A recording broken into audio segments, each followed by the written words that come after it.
Okey, kita ride ke mana? Wak Lempeng. Wak Lempeng.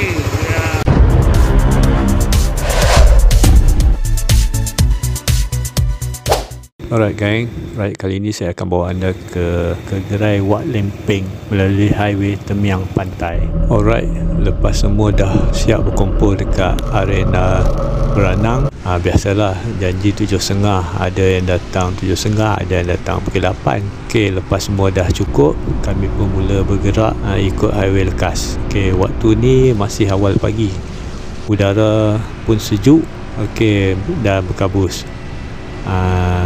Angin sepoi-sepoi tu memang kena muka, memang sejuk lah.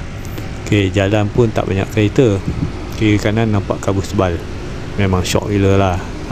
Anda patut cubalah laluan ni waktu pagi. Okay, bila ride masa ni suasana dia lain sikit, tenang, senyap, kereta tak banyak, bunyi enjin je yang kedengaran. Memang best lah ride waktu ni.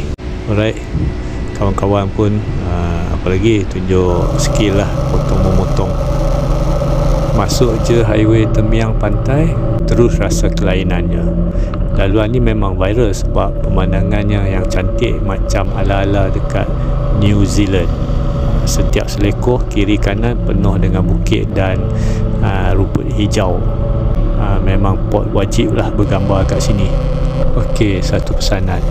Dekat highway ni kita tak digalakkan berkumpul dan berhenti lama-lama, sebabnya akan ada peronda yang akan ronda dan halau kita. Silap-silap bulan boleh kena saman. Tapi kalau berhenti sekejap ambil gambar, tak ada masalah lah. Okey, akhirnya sampai di destinasi sarapan, gerai Wak Lempeng Pantai. Tempatnya simple, gerai kampung tapi meriah. Memang ramai orang datang sini. So dia buka daripada pukul 8.30 pagi dan tutup pukul lebih kurang pukul 11 pagi. So memang kena datang awal. Menu lambat je ketuk kepala. Ada ubi.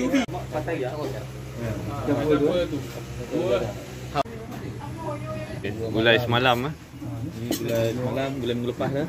Gulai semalam. Aku 2 kuah. Ada lagi satu kan? 2 kuah, satu. Lempeng gulai semalam. Lempeng gulai semalam, buih sikit tu. Macam mana? Ada buih sikit. Kuah ada pekat.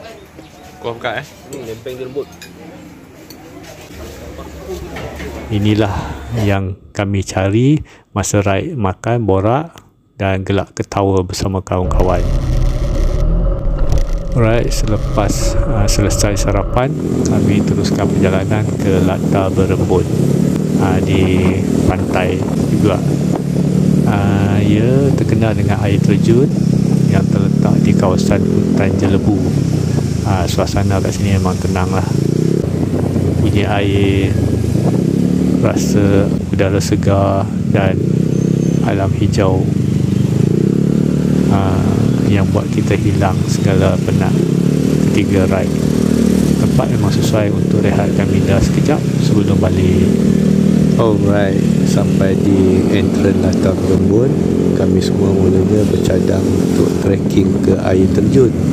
Tapi memandangkan trekking mengambil masa 40 minit, maka kami semua tak jadilah untuk trekking. Kami cuma lepak-lepak di kawasan entrance dan di sungai di depan entrance untuk menikmati keindahan alam.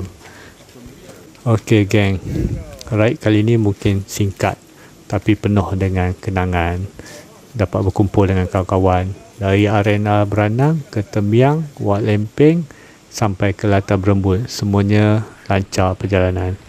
Kawan-kawan pun sempoi je dan rasa bebas di atas jalan. Okey, nampaknya itu saja ride kali ini. Jumpa lagi dalam ride akan datang. Okey, jika anda suka video saya, jangan lupa subscribe, like, komen dan share. Alright, bye. Assalamualaikum.